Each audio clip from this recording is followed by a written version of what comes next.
Friends of Radiofonica.com, we are at the second day of International Journalism Festival. Here we are with Tim Verheyden. Thank you for being with us. Nice to have me.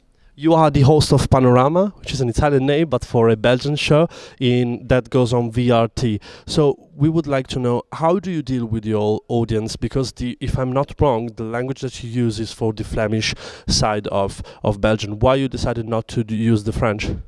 Well, in fact, in Belgium we have two public broadcasting companies. We have VRT for the Flemish-speaking part and RTBF for the French-speaking part. So in fact, you can see Belgium, although it's one country, you can divide it, of course, as you know, in two big parts, the Flemish-speaking part and the French-speaking part.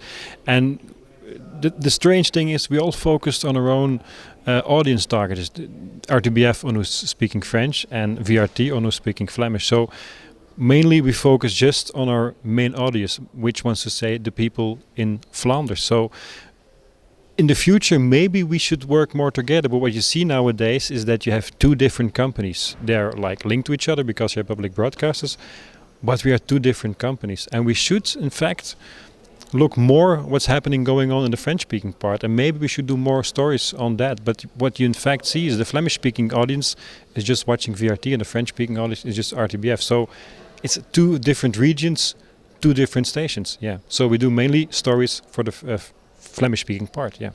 Your broadcast is particular because it uses much more the images in order to tell the stories. Of course, it's on TV, but more than other news nights and so on. So my question is, how do you find a story? How do you choose a story? Well, what I think is very important is, okay, as journalists you have to look around. It's still very, very important. And maybe look around in your own environment, or what is your own passion? What are your own interests? And from that could be also a good starting point to make a good story and tell the audience the reason why they should know it, because we have a lot of facts, we do a lot of reporting, but when it comes to storytelling, you have to add some elements that people not only know what's going on in the world, but they also understand it and also better remember it. I think that is very, very important to get to find a good story. So what do people need to remember from this story? But what we see nowadays is there are more and more angles to find a story, what's going on online. We should more invest in data journalism. We should more invest on what's going on social media, because then at that moment you know what people are really interested in.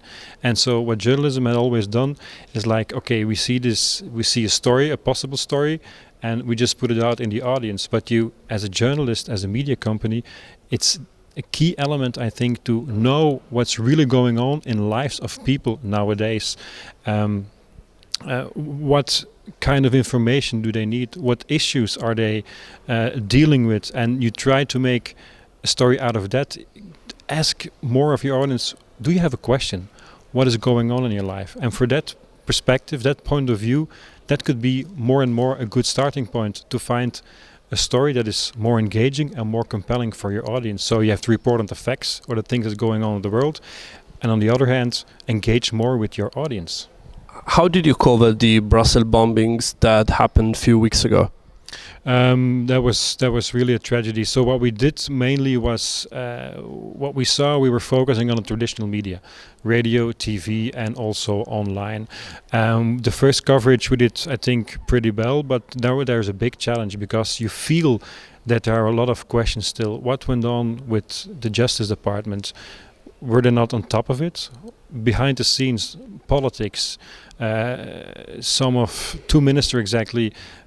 ministers, they said, we want to quit our jobs, we're going to resign. The Prime Minister said, no, you cannot do that. I think that the main challenge now is to get on top of these kind of stories. What went on behind the scenes of the Brussels attacks? And I think there's also a big challenge to cover that. So the first coverage was very well, but now people want answers. What went wrong? What can we do better? What does the intelligence service, what do they know? What do they don't know? And that is what we should cover, we should do stories on right now. Thank you very much.